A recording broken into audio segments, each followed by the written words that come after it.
Welcome to another edition of Smalltalk for You. This morning in VA Smalltalk, I wanted to go through the process of using SUnit testing. To do that, what we want to do first is go to Tools and Load Unload Features.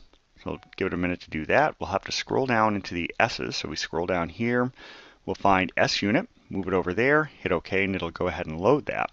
And I've already loaded in the counter app. So we've got that simple little application I wrote a little while ago. So let's go to Browse Applications, and we'll find application counter app, and there it is. And what we want to do in here is we want to go ahead and add new applications. So we'll do application create, and we'll create counter test app.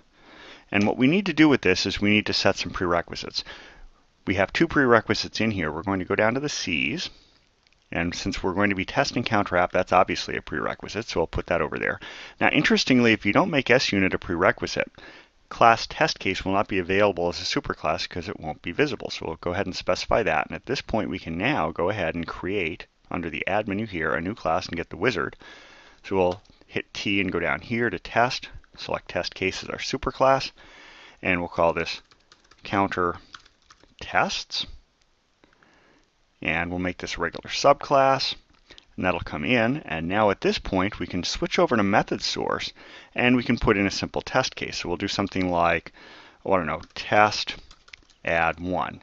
So we'll go ahead and have an instance variable for the counter and the old value. And what we'll do is something like counter : counter new, and we'll say old value equal counter count, and then we'll send the API message counter add 1, and now we'll do the assertion, self assert, and just for a little more clarity, we'll put parentheses here, equal counter count. So if everything's right, and I'll hit Control S here and compile that, when we do the old value and add 1 to it, it should be the same as having sent add 1. Now, you can't test directly from here easily with the tools I've loaded. What you need to do is go up here to the Tools menu. Having loaded SUnit, you can go to the SUnit browser and open that up. And now you could have just run all the test cases, but in this case, I don't really want to run all the others. They're just various tests for things I don't care about right now. So I'm going to select counter tests. I have my one test that's not been run. I'm going to go ahead and run that, and it'll go ahead and give me the green.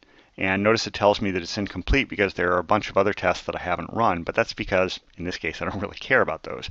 So I can select the test I care about and run it here, or I can go ahead and run them by configuration. We'll get into more details on how to use this, but now you should have a basic idea of how to load SUnit and make use of it for simple applications in VA Smalltalk.